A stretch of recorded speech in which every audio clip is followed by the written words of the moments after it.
अब हम यहाँ से यहाँ बैठे हैं, कश्मीर में बैठे हैं, हम कहेंगे कि हमारा जो इन्फ्लुएंस है वो आया है तज़िक उज़्बेक से आया है, वो तो बहुत दूर है। आपका जो इन्फ्लुएंस है वो तो पास से आएगा ना, वो नज़दीक से आएगा। आपका आएगा जो आजकल जो पाकिस्तान है, पाकिस्तान भी पहले तो भारतवर्ष का ही हिस्सा था, कोई दूर तक नहीं था। वहाँ से इन्फ्लुएंसेस आ सकते हैं। पूरा मेनलैंड से जो है हमारे पूरे देश भर से इन्फ्लुएंस आ सकते हैं, और रहा भी है। जो आवश्यकता है यहाँ पर वो है कि ऐसा केंद्र हो जो भारतीय परंपरा जो है उसको देख करके, उसको जोड़ करके यहाँ की संस्कृति को देखे, तभी हम उस पर सही आकलन कर सकते हैं, सही निष्कर्ष पर पहुँच सकते हैं। यहाँ की भाषा देखिए, यहाँ का कला देखिए, यहाँ का संगीत देखिए, है ना।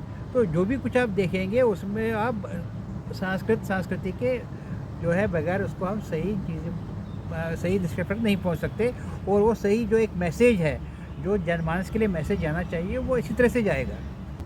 तो अब हम इसको जोड़ करके देखें, विदेशों से जोड़ कर देखें, जिसका कोई हमारे ना लेना देना है ही नहीं, ना भाषा से, ना संस्कृति से, ना संस्कारों से।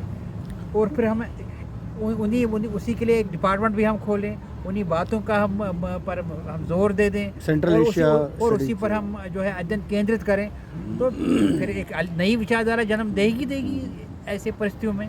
जबकि सारे भौगोलिक क्षेत्र हैं वो हिंदू नामकरण है सबके। और ये जैसे बात है कि हमारे जो है सांस्कृतिक भूगोल को लेकर हम चलेंगे। श्रीनगर हिंदी नाम है, तो हाँ, नहीं वो अलग बात है कि नामों पर हम जाएं। सबसे पहले जो है हम ये देखें कि एक जो सांस्कृतिक जो क्षेत्र है, भौगोलिक क्षेत्र जो इसका है वो है, उसमें बहुत सारा क्षेत्र इसमें आता है। उसमें हिमाचल भी आएगा, उसमें जो है उत्तराखंड भी आएगा। पहाड़ी श्रृंखलाएँ जो है वो सारा देखेंगे हम।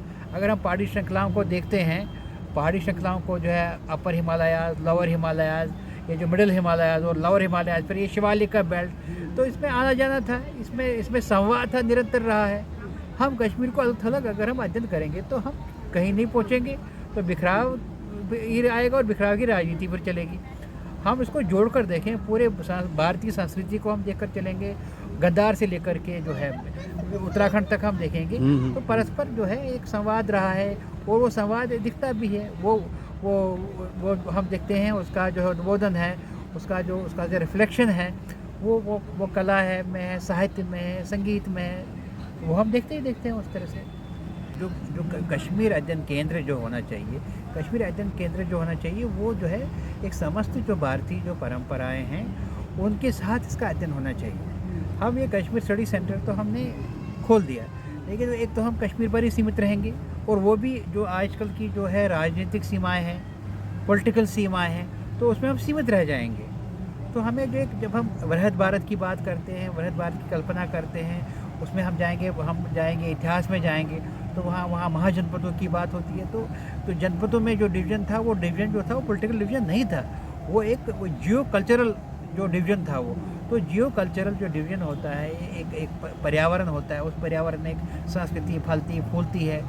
तो वो उन चीज़ों को समझ करके हमें ऐसा अध्ययन केंद्र यहाँ पर होना चाहिए, ऐसा एक स्टडी सेंटर होना चाहिए जो इन परंपराओं को देखे, उसकी जड़ में जाए, उसकी तह में जाए, और जो संवाद रहा है, चाहे वो लेखन के द्वारा रहा है, चाहे वो जो भी लेखन के साथ साथ है, कला के द्वारा भी संवाद रहा है।